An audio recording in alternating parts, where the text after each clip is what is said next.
এই সংসারে সবথেকে বেশি কোমল বস্তু হলো রেশম। এই রেশম এতটাই কোমল হয় যে এর পুরো একটা থান শুধুমাত্র একটা হাতে ধরা সম্ভব। কখনো ভেবে দেখেছেন এই রেশম কিভাবে হয়? একটি কীট তার লালার দ্বারা উৎপন্ন হয়। এই কীট সেই রেশমকে পাক দিতে থাকে, পাক দিতেই থাকে আর আস্তে আস্তে তার মধ্যেই জড়িয়ে পড়ে। শেষে ওর এই সুন্দর অমূল্য সৃষ্টি রেশমের এই সুতো তার নির্মাণ কার্য পূর্ণ হয়, কিন্তু তাতেই ও নিজে বন্দী হয়ে যায়। নিজেরই মায়াজালের এই বন্দী গৃহে নিজেই ফেঁসে যায়। এবার এই সুতোকে ব্যবহারযোগ্য করে তোলার জন্য এই কীটগুলিকে এই কবচের সাথেই ফুটন্ত জলে ফেলে দেওয়া হয়। এই সংসারে যদি আমাদের স্বপ্ন এই সংসারের দুঃখ হরণ করার জন্য, এই সংসারে সুখ বিতরণ করার জন্য হয়, তবেই আমাদের প্রগতি সম্ভব। যদি আমাদের এই স্বপ্ন শুধুই আমাদের এবং আমাদের স্বার্থ সিদ্ধির জন্য হয়, তাহলে এই স্বপ্ন আমাদের অন্ধ করে দেবে, আমাদের অন্ধকারের পথে নিয়ে যাবে, আর আমরাও সেই কীটের মতো হয়ে যাব। নিজেদেরই মায়াজালে আমরা নিজেই ফেঁসে যাব, আর শেষে আমরা যদি কিছু লাভ করি তা হবে একাকিত্ব, অন্ধকারময় মৃত্যু। তাই স্বপ্ন অবশ্যই দেখুন, কিন্তু এমন ভাবে স্বপ্ন দেখবেন না যে তার এই বন্দিগৃহে আপনি নিজেই ফেঁসে গেলেন। স্বপ্ন দেখুন পরোপকার।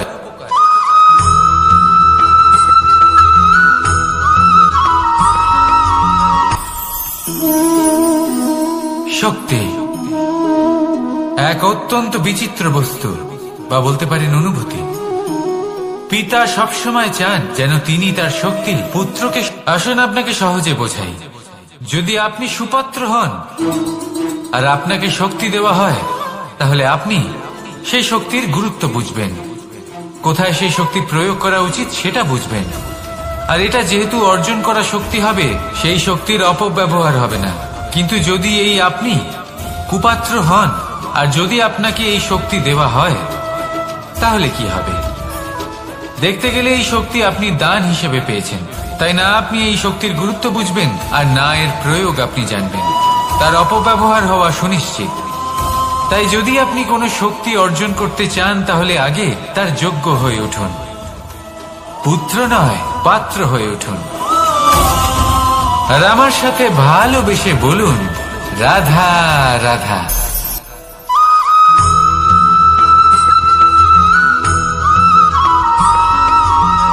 এই সংসারে প্রত্যেক মানুষ এটাই চান যে তিনি যেন ধনবান হন, আর্থিক অবস্থা তার ভালো থাকে, ওনার বাড়িতে লক্ষ্মীর আগমন হয়। কিন্তু সেটা হবে কি করে, সেটাই হলো প্রশ্ন। কেউ বলেন যে যদি পরিশ্রম করো তাহলে ধন অর্জন সম্ভব, কেউ বলেন যে যদি বিদ্যা লাভ হয় তবেই ধন অর্জন সম্ভব, কেউ বলেন যে যদি বলশালী হও তবেই সম্পন্ন থাকবে। ভালো কথা, যদি তাই হয়ে থাকে, তবে দিনমজুর সারা দিন পরিশ্রম করেন, তিনি কেন ধনী হন না? অনেকজন বিদ্বান মানুষ আছেন এই সংসারে, তারা কেন ধনবান হন না? অনেক সংখ্যক বলশালী ব্যক্তি আছেন, তাদের কাছে ধন নেই কেন? তাদের কেন ধনের অভাব হয়? আবার এমনও কিছু মানুষ আছেন যারা পরিশ্রম করেন, তারা দিনমজুর, কিন্তু তারা ধন অর্জন করতে পারেন। কিছু বিদ্বান ব্যক্তি আছেন যাদের কাছে অধিক মাত্রায় ধন রয়েছে। কয়েকজন বলশালী ব্যক্তি রয়েছেন যাদের কাছে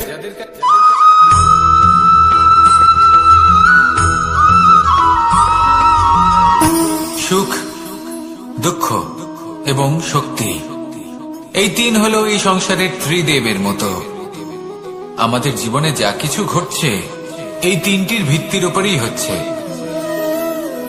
আসলে এই সংসারের একটা নিয়ম আছে, যখনই আপনি কিছু লাভ করেন, এই সংসার আপনার পরীক্ষা নেয়। এটা জানার জন্য আপনার পরীক্ষা নেয় যে আপনি যা কিছুই লাভ করেছেন, আপনি কি আদৌ সেটার যোগ্য কিনা। ঠিক সেইভাবেই এই সুখ, দুঃখ এবং শক্তি আপনার পরীক্ষা নিয়ে থাকে। যখন সুখ আসে তখন সে আপনার পরীক্ষা নেয় যে আপনার মধ্যে অহংবোধ জাগ্রত হয়নি তো। যদি অহংবোধ চলে আসে তাহলে সুখ সেখানেই সঙ্গ ত্যাগ করে। দুঃখ আপনার ধৈর্যের পরীক্ষা নিতে থাকে। আর যদি আপনার মধ্যে ধৈর্য না থাকে তাহলে এটা আপনাকে আরো বেশি দুঃখের গভীর অন্ধকারে ঠেলে দেবে। সেখানে শক্তি পরীক্ষা নেয় আপনার বিনম্রতার।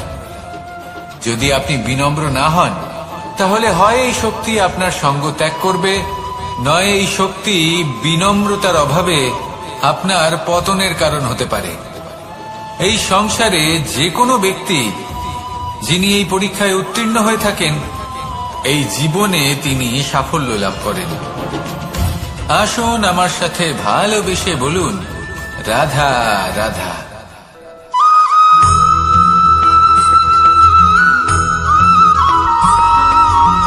পঞ্চতত্ত্বের মধ্যে দ্বিতীয় তত্ত্ব হল ধরণী, ভূমি, যাকে আমরা ধরণী মাতা বলি। এই ধরণী ধৈর্য ধারণ করে, আর এর ওপরেই আমাদের সমগ্র সংসার নির্ভরশীল। কারণ এই ভূমি সহ্য ক্ষমতা রাখে, এর সহ্য ক্ষমতা হল অপরিসীম। সন্তান যতই আঘাত প্রদান করুক না কেন, প্রেম পূর্বক সহ্য করে, আর তার বদলে অমূল্য রত্ন প্রদান করে। সন্তান যদি হাল চালায় তাহলে তার বদলে তাকে অন্ন প্রদান করে। এটাই হলো ধরণী। এবার এর থেকে আমরা কি শিক্ষা পেতে পারি? এটাই যে কারোর জন্য কিছু করা বা কাউকে কিছু দেওয়া মনে কোনো কামনা ছাড়াই।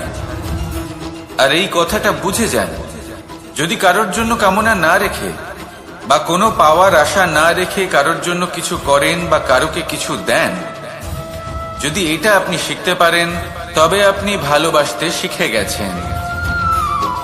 আর সেই জন্যই এই ধরিত্রীকে মাতা বলা হয়। কারণ মাতা শুধু উনি নন যিনি গর্ভে সন্তানকে ধারণ করেন, মাতা তো উনিও যিনি জীবন বাঁচতে শেখান, যিনি জীবন বাঁচার উদাহরণ প্রদান করেন। তাহলে ধরণীর থেকে এই নিঃস্বার্থ ভাব শিখুন, নিঃস্বার্থ ভালোবাসা শিখুন, আর এই ভালোবাসার সাথেই বলুন, রাধা রাধা।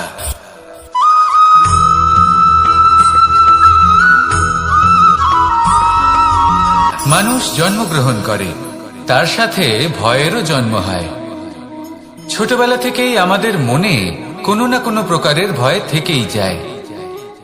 কেউ এই বিষয়ে ভয় পায় যে তার কোনো বস্তু তার থেকে দূরে চলে যাবে, কেউ এই বিষয়ে ভয় পায় যে আমি নিজেকে হারিয়ে ফেলব, কেউ এই ভেবে ভয় পায় যে আমার প্রিয়জনেরা তারা যেন আমার থেকে দূরে না চলে যায়, কেউ এই ভেবে ভয় পায় যে আমরা যেন পথ না হারিয়ে ফেলি, আদি ইত্যাদি। কিন্তু সত্যি কথা বলতে ভেবে দেখুন, এই ভয় বাস্তবে কি?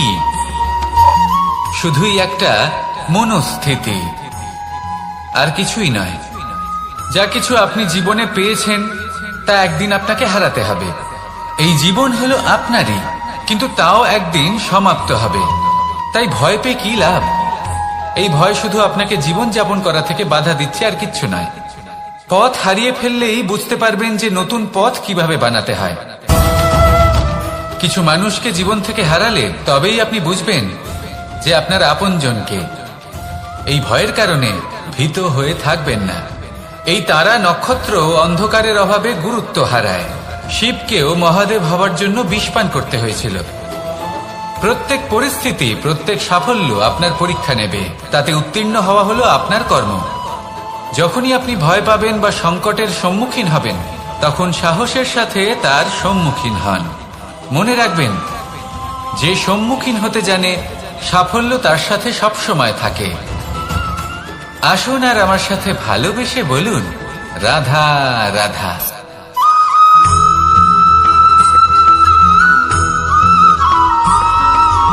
জীবনে অগ্রসর হওয়ার জন্য আমাদের কাকে প্রয়োজন হয়? মাতা পিতা, বন্ধু, প্রেম, সাহায্য, অর্থ, পরিশ্রম, আশা। ভিন্ন ভিন্ন মানুষ ভিন্ন ভিন্ন বিকল্প চয়ন করে। যদি আমি আপনাকে বলি, তাহলে জয় আর পরাজয়ের মন্ত্র দুটো শব্দের উপর নির্ভর করে, মেনে নেওয়া আর দৃঢ় হওয়া। যদি মেনে নেন তাহলে হেরে যাবেন, যদি দৃঢ় হন তাহলে নিশ্চিত রূপে জয়ী হবেন। যদি কখনো আপনি ক্লান্ত হয়ে ওঠেন, আপনি দুঃখী হন, পুরোপুরি ভেঙে পড়েছেন, তখন মেনে নেবেন না যে আপনি ভেঙে পড়েছেন, নয়তো হেরে যাবেন। তখন উল্টে স্থির করবেন যে যাই হয়ে যাক না কেন আমি জয়ী হবই। আর আপনি দেখবেন যে জয় নিশ্চিত রূপে আপনার কাছেই আসবে। তাহলে এই কথা মনে রাখবেন আর আমার সাথে ভালোবেসে বলবেন, রাধা রাধা।